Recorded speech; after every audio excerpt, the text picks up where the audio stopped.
ඉරණපලේ ප්‍රදේශයේ සටන් විහිය වූ LTT ත්‍රස්තවාදීන්ගේ තවත් ප්‍රධාන කඳුරක් අත්පත් කරගෙනේ. මේ පිළිබඳ තොරතුරු ඒ සින අප නියෝජිත අනුර දොරකුඹුරගෙන්.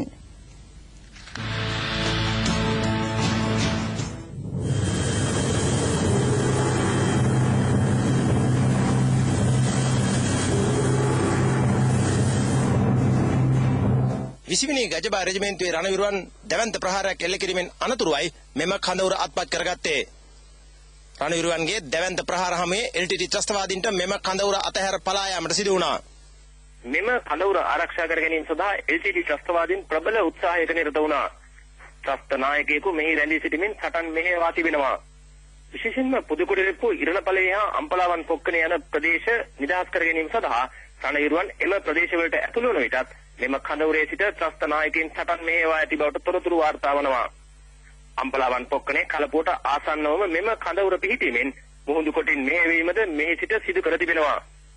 දැවැන්ත තේක කඳන් යොදා ගැනීමෙන් ශක්තිමත් බංකර් විශාල ප්‍රමාණයක් කඳවුර තුල ඉදි කර තිබුණා. තේක කොට තට්ටු දෙකකට සකස් කොට ඊට ඉදිරියෙන් වැඩි කොට අපුරා තිබෙනවා. සියලු බංකර් ඈතට නොපෙනෙන ලෙසට ඒවා මතු පිටින් පොල්ලතු අතුරා ඇති ආකාරය දැකිය හැකියි. මේ අනුව ගුවන් හමුදාවටද හඳුනා ගැනීමට නොහැකි ආකාරයටයි ත්‍රස්තවාදී මෙම කඳවුර පවත්වාගෙන ගොස් තිබෙන්නේ. පොළොවේ වැළලූ කන්ටේනර් පෙට්ටියක් ආවරණය කරමින් මෙම බංකර් ඉදි කර තිබෙනවා. ඇතැම් බංකර් වායු සමනය කර තිබුණේද යන්න පිළිබඳ සැක මතුවනවා. මේ අනුව ත්‍රස්ත නායකින් මෙම කඳවුර තුල සිටි බවට මතුවන සැකේ තවදුරටත් තහවුරු වනවා. පොල්ලතු සෙවිලි කළ දේශනශාලා කිහිපයක් හා භෝජනාගාරයක්ද මෙහි පවතිනවා. රණවිරුවන්ගේ ප්‍රහාර හමුවේ මෙම ත්‍රස්ත කඳවුර මුළුමනින්ම ගිනිගෙන විනාශ වී තිබෙනවා. මේ අතර 58 වන හා 57 වන සේනාංක වලට අයත් රණවිරුවන් පසුගියදා අත්පත් කරගත් ප්‍රදේශවල 57 වන සේනාංකයේ රණවිරුවන් මේ දිනවල සෝදිසි මෙහෙයුම් ක්‍රියාත්මක කරනවා.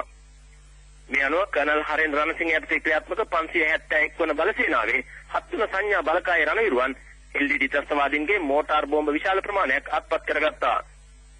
මිලිමීටර් 81 ප්‍රමාණයේ මෝටාර් බෝම්බ 70ක්, මිලිමීටර් 60 ප්‍රමාණයේ බෝම්බ 250ක්, මිලිමීටර් 120 ප්‍රමාණයේ බෝම්බ 30ක් මේ අතර පවතිනවා. කර්නල් සෙන්රත් බණ්ඩාරය යටතේ ක්‍රියාත්මක 572 වන බලසේනාවේ 9 වන විජේබාහු පාබල හමුදා රණවිරුවන්ද සෝදිසි මෙහෙයුම් තුලින් අවි ආයුධ කීපයක් සොයාගත්තා. T56 වර්ගයේ ගිනියවි අත් බෝම්බ ඇතුළු අවි ආයුධ රසක් මේ අතර පවතිනවා.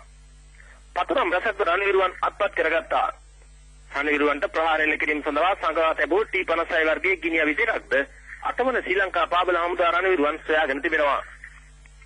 572 වන බලසේනාවටම අයත් 7 වන ශ්‍රී ලංකා පාබල හමුදා රණවිරුවන්ද අවි ආයුධ රසක් සොයාගත්තා. අත් බෝම්බ හා ගිනියවි මේ අතර පවතිනවා. පිස්තෝල සඳහා යොදා ගන්නා උණ්ඩ රසක්ද මේ රණවිරුවන් සොයාගත්තා. LTT නායකයන් භාවිත කරන පිස්තෝල වලට මෙම උණ්ඩ යොදා ගැනීම සඳහා සංගවා තිබූ අවි හැකියි. ඒ අනුව ත්‍රස්ත නායකයන් කිහිප දෙනෙකු විශ්වමඬු සුන්දරම්පුරම් ප්‍රදේශවල සිටි බව තවදුරටත් තහවුරු වනවා. 58 වන සේනාංකයේ 583 වන බලසේනාවේ 10 වන ගජබා රෙජිමෙන්තුවේ රණවිරුවන්ද LTT ත්‍රස්තවාදීන්ගේ ක්ලේමෝ බෝම්බ රසක් පුදුකුඩරෙප්පු ප්‍රදේශයෙන් අත්පත් කරගත්තා. ඉදිරියට පැමිණෙන රණවිරුවන්ට ප්‍රහාර එල්ල කිරීම සඳහායි ත්‍රස්තවාදීන් මෙම බෝම්බ රැගෙන විත් ඇත්තේ.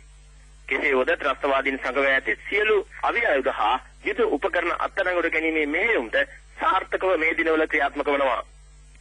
ඉතිරිව සිටින ත්‍රස්තවාදීන් කිහිප දෙනාද විනාශ කිරීමේ මෙහෙයුම් අතරතුරයි මෙම සෝදිසි මෙහෙයුම් ක්‍රියාත්මක වන්නේ. විමංග විජේතුංග වසන්ත බණ්ඩාර සමග මම අනුර දොරකුඹුර අනත්තපුරම් ප්‍රදේශයේ සිට